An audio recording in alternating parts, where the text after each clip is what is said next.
Nag-iisip nga ako ng idea kung anong design ang pwede kong idagdag dito sa hagdan namin. Medyo plain lang kasi siyang tignan mga mare, kaya naman naisipan ko na lang maglagay ng ganitong salamin. Buti na lang meron akong ganitong whole body mirror at sa totoo lang, hindi ko na talaga alam kung saan ko nga ipupwesto. Kaya naisipan ko na nga lang siyang ilagay dito sa part ng hagdan namin na to. Nga, at kakarating lang dyan ng asawa ko pero pinaasikasa ko na nga ito kaagad sa kanya. Nalis lang pala niya dyan yung pinaka-stand ng salamin pero meron naman siyang ganitong sabitan sa likod. Bala ko nga sana ipapafix ko na lang sa kanya at ipapadikit ko na lang gamit ang no more nails. Kaso sabi niya pwede naman daw itong isabi. Matagal ko na rin talagang gustong maglagay ng salamin dito sa hagdan at ang balak ko nga sana kagaya na lang nung nilagay namin doon sa may living area. Kaya para maiba naman, yung whole body mirror na lang yung ilalagay namin dito at saktong-sakto nga naghahanap talaga ako ng pwesto ng paglalagyan ko doon. Tutas na nga dyan sa paderang asawa ko ng paglalagyan nga niya dito sa mga torque screw at dyan nga niya isasabit yung salamin. Ibay naman yung pagkakalagay niya dito sa salamin at hindi nga yan basta-basta umaalog kahit nakasabit hindi lang. Nga lang itong salamin ang balak kong ilagay dito dahil maglalagay pa nga ako ng wall decor sa may bandang gilid naman. Order ulit ako ng ganitong wall frame na gaya nung nilagay ko dun sa kwarto namin kaso ganitong design naman ngayon. Meron na pala siya kasamang ganitong adhesive at ang pinaka nagustuhan ko nga dito ay glossy yung design niya kaya naman hindi siya mahirap punasan. Ang size nga pala nitong binili ko ay yung 30 by 40 cm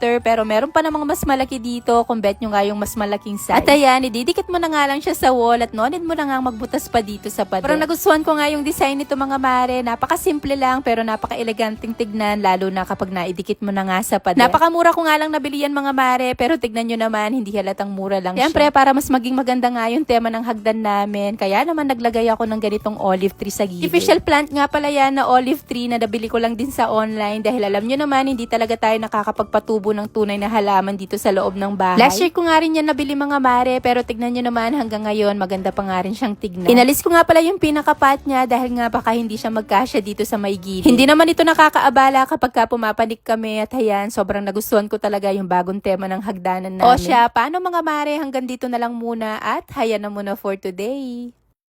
Nag-iisip nga ako ng idea kung anong design ang pwede kong idagdag dito sa hagdan namin. Medyo plain lang kasi siyang tignan mga mare, kaya naman naisipan ko na lang maglagay ng ganitong salamin. Buti na lang meron akong ganitong whole body mirror at sa totoo lang, hindi ko na talaga alam kung saan ko nga ipupwesto. Kaya naisipan ko na nga lang siyang ilagay dito sa part ng hagdan namin na to. Nga, at kakarating lang dyan ng asawa ko pero pinaasikasa ko na nga ito kaagad sa kanya. Nalis lang pala niya dyan yung pinaka-stand ng salamin pero meron naman siyang ganitong sabitan sa likod. Bala ko nga sana ipapafix ko na lang sa kanya at ipapadikit ko na lang gamit ang no more nails. So sabi niya pwede naman daw itong isabi. Matagal ko na rin talagang gustong maglagay ng salamin dito sa hagdan at ang balak ko nga sana kagaya na lang nung nilagay namin doon sa may living area. Kaya para maiba naman, yung whole body mirror na lang yung ilalagay namin dito at saktong-sakto nga naghahanap talaga ako ng pwesto ng paglalagyan ko doon. Tutas na nga dyan sa paderang asawa ko ng paglalagyan nga niya dito sa mga torque screw at dyan nga niya isasabit yung salamin.